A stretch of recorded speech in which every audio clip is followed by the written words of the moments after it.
Apa kabar teman-teman hari ini? Saya ucapkan salam kenal dari saya. Nama saya Vanila Ayudhya Citra, biasa dipanggil Vanila. Saya bersekolah di SMP Negeri 1 Trenggalek. Perkenankan, pada kesempatan yang indah ini, saya akan membawakan sebuah cerita rakyat yang sangat menarik. Cerita ini berjudul Terjadinya Gunung Ora-Ari. Nah teman-teman, apakah kalian tahu Gunung Ora-Ari? Pasti sudah tidak asing lagi, bukan? Nah teman-teman, cerita ini saya ambil dari buku yang berjudul Cerita Rakyat dari Trenggalek, Jawa Timur, yang dikarang oleh Bapak Edi Santoso dan Bapak Jarod Setiono. Diterbitkan oleh PT Grasindo Jakarta pada tahun 2005. Nah, begini ceritanya teman-teman. Ceritanya kali ini Trenggaleku yang ku cinta,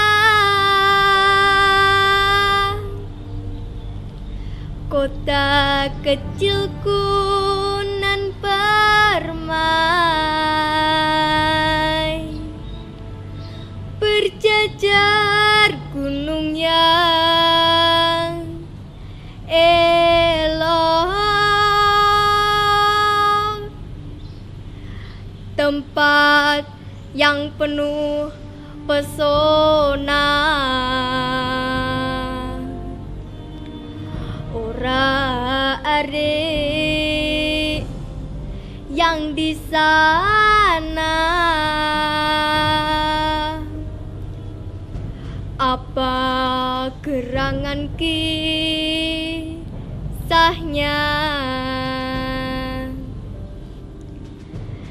Teman-teman, di sebuah kisah zaman dahulu, di salah satu sudut di wilayah Kabupaten Trenggalek, ada sebuah desa yang semua penduduknya senang berpesta pora. Mereka hidup bermalas-malasan dan tak ada yang mau bekerja. Anehnya teman-teman, sesepuh desa tak pernah melarang warganya yang selalu berpesta pora itu. Justru dia ikut-ikutan seperti warganya. Dengan kebiasaan seperti itu, kehidupan di desa semakin kacau. Kehidupan keluarga semakin tak terurus. Tempat pesta yang kini sudah berkembang menjadi tempat perjudian dan kemaksiatan. Tak jarang terjadi orang yang berkelahi di tempat itu. Yang berkelahi bukannya dilerai, tetapi malah dijadikan tontonan. Semakin lama beritanya semakin tersebar, hingga didengarlah berita tentang keadaan desa itu ke telinga sang wali penyebar agama Islam. Timbullah kekhawatiran dalam hatinya. Sang wali tak ingin jika perilaku orang-orang desa itu ditiru oleh warga desa lain. Sang wali segera bertindak. Ia datang ke desa itu. Saudaraku semua, sungguh-sungguh telah meninggalkan ajaran agama. Yang kalian kerjakan ini adalah pekerjaan setan. Sadarlah kalian dan mari kembali kepada ajaran agama Islam, ajak sang wali yang datang ke desa itu. Hei Pak Tua, melihat pakaianmu, kamu itu seorang wali ya? Sebaiknya kamu pergi saja.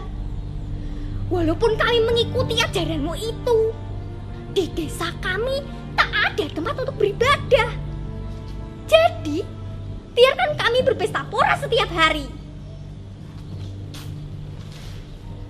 Kalau kalian ingin tempat ibadah, aku akan membuatnya untuk kalian.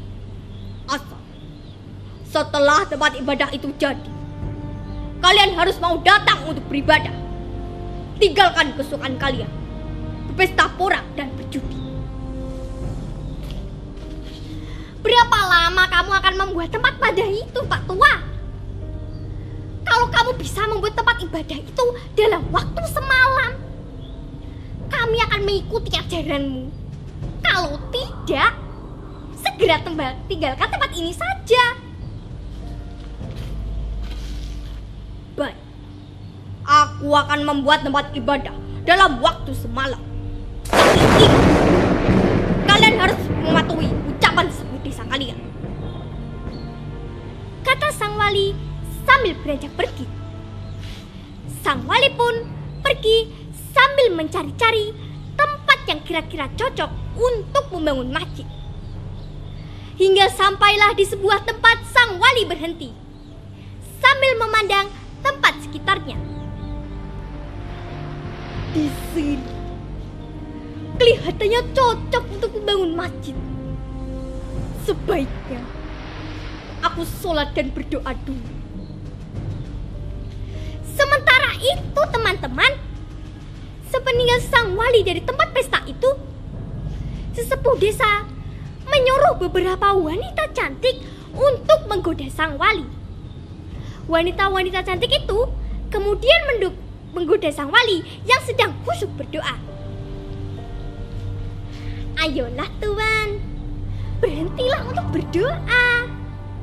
Sebaiknya Tuan ikut kami bersenang-senang saja.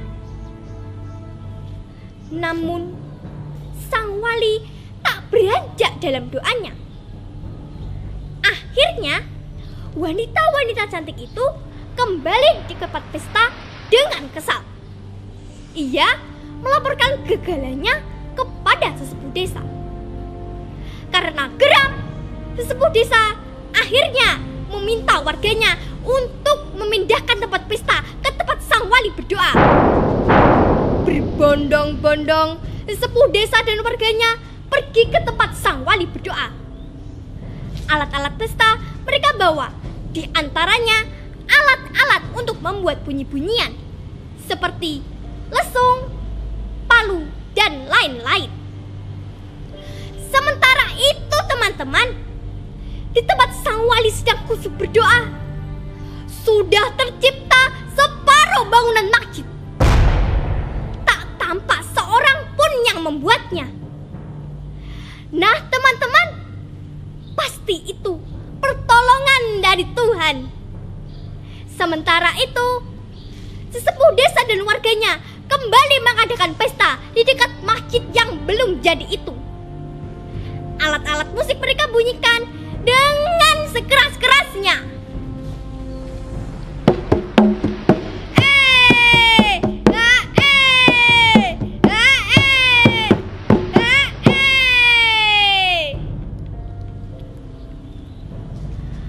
Teman-teman, kali ini konsentrasi sang wali benar-benar terganggu. Suara musik yang keras telah mengganggu doanya. Hati sang wali sangat kesal. Ia kemudian menyudahi doanya. Ia berdiri dan melangkah menuju tempat alat-alat musik yang sedang dipukul oleh pemusiknya. Hiat! Ya!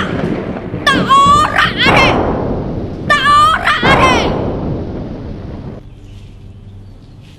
Masjid yang baru tercipta separuh itu pun roboh. Lesu dan bangunan masjid yang belum jadi itu kemudian berubah menjadi gundukan batu. Gundukan batu itu makin lama makin tinggi hingga menjadi sebuah gunung batu yang berbentuk lesu. Kalian sungguh keterlaluan! Teriak sang wali penuh kekesalan. Ingatlah baik-baik, nanti anak cucu kalian akan hidup sebagai pencari batu di gunung batu itu.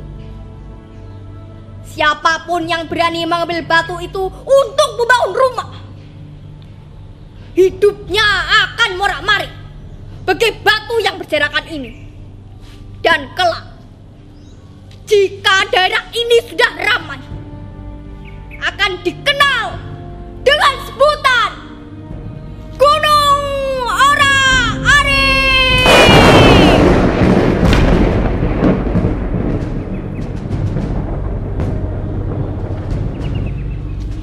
Nah teman-teman, dari cerita tadi terdapat pesan moral yang dapat kita petik, yaitu kita harus berakhlak mulia dan senantiasa beriman dan bertakwa kepada Tuhan Yang Maha Esa.